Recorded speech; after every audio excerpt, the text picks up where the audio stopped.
Hey guys, welcome to our YouTube channel. दोस्तों, आप सभी का हमारे यूट्यूब चैनल में स्वागत है।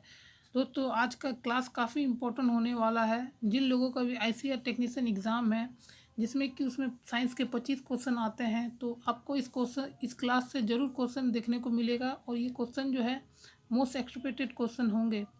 दोस्तों, हम इस साइंस के क्वेश्चन में हम वही क्वेश्चन को डिस्कस करते हैं जो आपके एग्ज़ाम पॉइंट व्यू से इम्पोर्टेंट है और वो आपके आने वाले एग्ज़ाम में देखने को मिलेगा।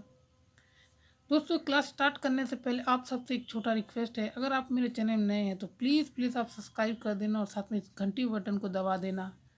और जल्द ही हमारा ये आईसीआर टेक्नीशियन एग्ज़ाम का एनालिसिस भी स्टार्ट हो जाएगा। तो आप सब अगर मेरे चैनल में सब्सक्राइब नहीं किए तो सब्सक्राइब कर देना। तो चलिए एक एक क्वेश्चन को हम डिस्कस करते हैं। पहला क्वेश्चन पूछा जा रहा है, ऊर्जा की एसआई इकाई क्या है? तो ऊर्जा की एसआई इकाई क्या है? जूल। ऑप्शन नंबर 2 इसका सही हो जाएगा। दोस्तों, मैं एसआई यूनिट से रिलेटेड कुछ चार्ट लेकर आया हूँ, तो ये चार्ट जानना आपको काफ़ी महत्वपूर्ण है। तो इस चार्ट को हम थोड़ा समझ लेते हैं। जैसे कि जो ऑप्शन दिया है, मैं पहले उसको समझा देता हूँ। हर्ट्ज किसका यूनिट होता है? फ्रीक्वेंसी का। और न्यूटन किसका होता है? आपका फोर्स का। पास्कल किसका यूनिट होता है? प्रेशर का। तो ये एक्स्ट्रा फैक्ट जो मैं बोल रहा हूँ, ये भी काफ़ी आपको जानना ज़रूरी है, जिससे कि आने वाले क्वेश्चन में आप सही उत्तर दे सकें। तो चलिए इसको चार्ट को हम अच्छी तरह से समझ लेते हैं। ये चार्ट काफ़ी इंपॉर्टेंट है दोस्तों आपके लिए। फोर्स एवं वेट का यूनिट क्या होता है? न्यूटन। फ्रीक्वेंसी का यूनिट क्या होता है? हर्ट्ज, हमने पढ़ा। इलेक्ट्रिक चार्ज का होता है कूलम। इलेक्ट्रिक पोटेंशियल का होता है वोल्ट। इंडक्टन का होता है हेनरी। कैपेसिटेंस का होता है फराड। रेजिस्टेंस का होता है ओम। प्रतिरोध का होता है ओम। इलेक्ट्रिकल कंडक्शन का होता है सीमेंस। मैग्नेटिक फ्लक्स का होता है वेबर। मैग्नेटिक फ्लक्स डेंसिटी का होता है टेस्ला। दोस्तों, ये जो आप देख रहे हैं दो क्वेश्चन, ये मैग्नेटिक फ्लक्स डेंसिटी एवं मैग्नेटिक फ्लक्स, ये काफ़ी इंपॉर्टेंट है, एग्जाम में काफ़ी बार देखने को मिलता है। तो ये आप जरूर से याद कर लेना। एनर्जी वर्क हीट का होता है जूल। पावर का होता है वाट। रेडियो एक्टिविटी होता है बैकरल। लुमिनस फ्लैक्स का होता है लूमेन। तो ये चार्ट काफ़ी इंपॉर्टेंट है दोस्तों, वेरी वेरी इंपॉर्टेंट है। तो आपके लिए जानना काफ़ी महत्वपूर्ण है। तो बढ़ते हैं अगला क्वेश्चन की ओर।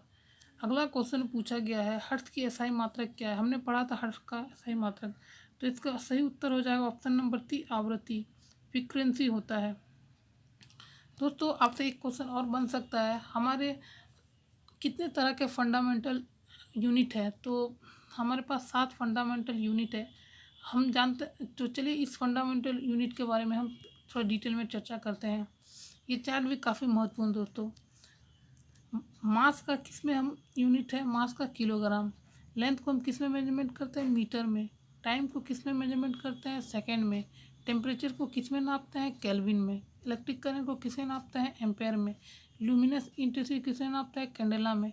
अमाउंट ऑफ सब्सटेंस को किसमें नापता है? मोल में। तो ये 7 फंडामेंटल यूनिट काफ़ी महत्वपूर्ण है दोस्तों। तो जरूर इसे से आप नोट डाउन कर लीजिए। तो बढ़ते हैं अगला क्वेश्चन की ओर। अगला क्वेश्चन पूछा गया है, सूर्य की रोशनी में निम्न में से कौन सा पोषक तत्व मिलता है?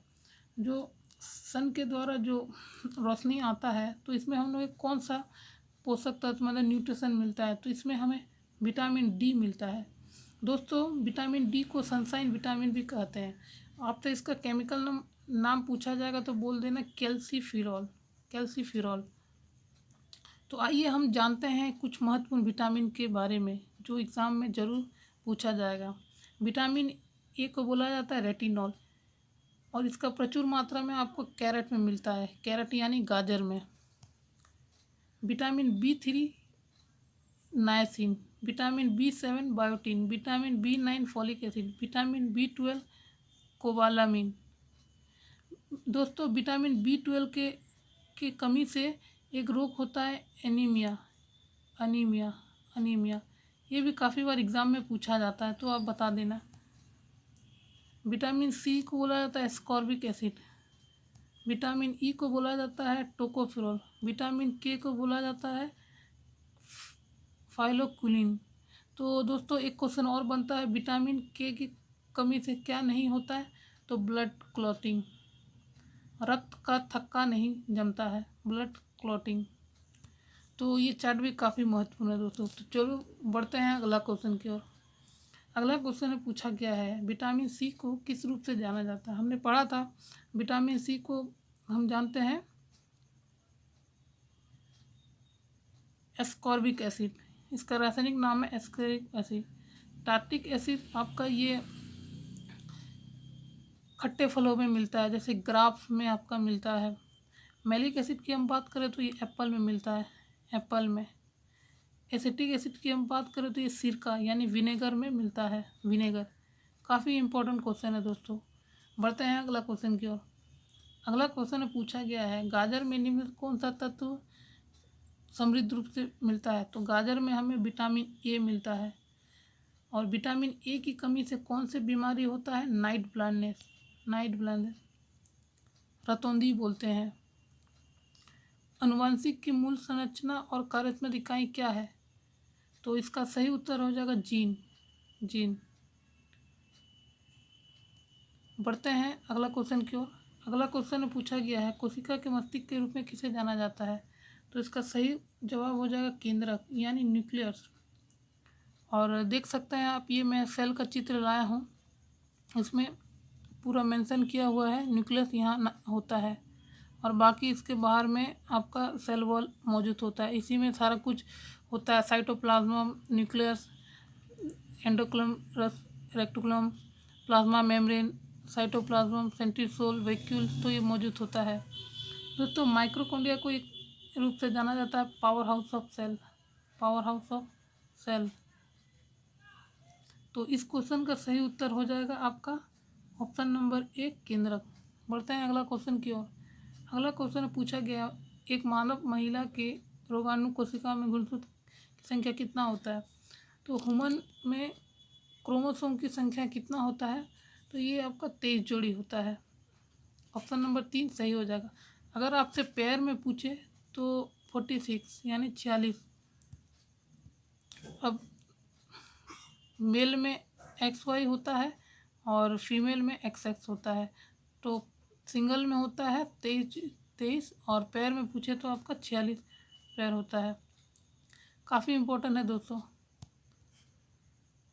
अगला क्वेश्चन पूछा गया है, LPG के घटक कौन से हाइड्रोजन कार्बन होते हैं? तो LPG में मुख्यतः होते हैं प्रोपेन और ब्यूटेन होते हैं LPG सिलेंडर में। LPG का पूर्ण नाम क्या है? Liquefied petroleum gas.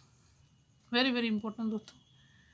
तो दोस्तों सवाल तो यही था। तो आपको ये क्लास कैसा लगा प्लीज़ अपना फीडबैक बताना। अगर आपको क्वेश्चन अच्छा लगे तो प्लीज़ मेरे चैनल को लाइक करना, शेयर करना और अपने फ्रेंड के साथ शेयर करना। तो इस वीडियो में इतना ही, मिलते किसी अन्य वीडियो में। Thanks for watching. जय हिंद, वंदे मातरम।